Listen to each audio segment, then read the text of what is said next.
আসসালামু আলাইকুম। আমরা আজ খরগোশ আছে আমাদের বাসায় একটা, সেই খরগোশটা নিয়ে আসলাম ঘাস খাওয়ানোর জন্য। আমার ঘাস মানে আমি টবের ভিতরে মানে গাছ লাগাইছি, সেই গাছ মারা গিয়েছে তো তাই আমি ঘাস হয়েছে ঘাস হয়েছে কিন্তু বেশি হয়নি।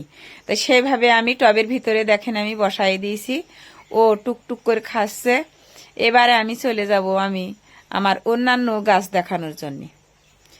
তা দেখেন আমার ক্যাকটাস গাছ আছে, আরো অন্যান্য ফুল আছে, ফুল গাছ আছে, অ্যালোভেরা গাছ আছে, আমি টবের ভিতরে ভিতরে সব লাগাই রাখিছি। এগুলো ঘাস হয়েছে, এই খরগোশটার কোনো সমস্যাই হবে না।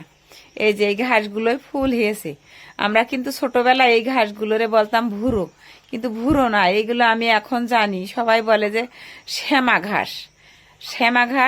ঘাসগুলো অতিরিক্ত হয়, আর ছাগলে বা গরুতি সব জিনিসই আসলে খাতে খুব ভালো লাগে ওদের কাছে মনে হয়।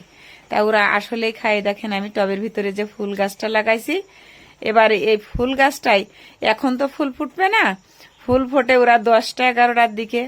আর এইটি হচ্ছে এই যে পাতা বাহারে আছে না, ওর মুখে মুখে ওই যে কুচি কুচি ফুল দেখাচ্ছে, ওইগুলো সব বীজ, ওগুলো মাটি ছাড়াও ওই ফুলটা হয়।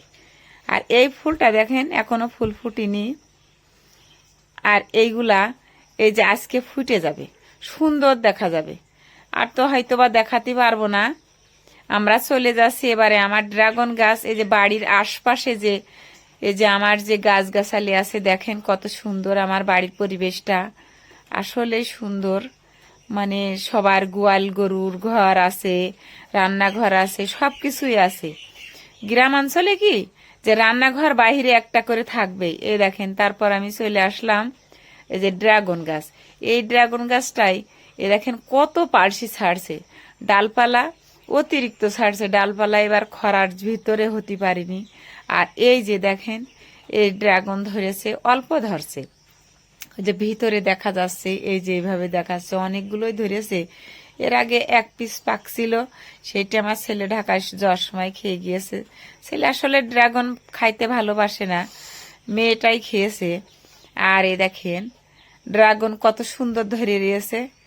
ড্রাগন আসলেই একটা সুস্বাদু ফল, কিন্তু সবাই পছন্দ করে না। ওর ভিতরে যে কুচি কুচি বীজ আছে না, এই কুচি কুচি বীজগুলো সবাই দাঁতের নিচে পড়লি খাতে আসলেই কেউ ভালোবাসে না, কিন্তু আমার পছন্দ ড্রাগন গাছের ফল। ড্রাগন গ্রামে যদি লাগানো হয় ওইগুলো মিষ্টি হয়। আর তাছাড়াও মানুষ এই যে চাষিদের ড্রাগন গাছ আছে না, ওরা কিন্তু ওইগুলা সার ওষুধ দিয়ে ওগুলো পাইনচে হয়ে থাকে। এ দেখেন আমার বাড়ির এবার পিছনের পরিবেশ দেখাচ্ছি আমি পুরোটা, এই যে এরিয়া আমি দেখালাম আপনাদের। সবাই দেখেন, এই দেখেন আমি খরগোশ নিয়ে এবার বাসায় ফিরে যাব। সবাই ভালো থাকেন, সুস্থ থাকেন, এ আমার কামনা।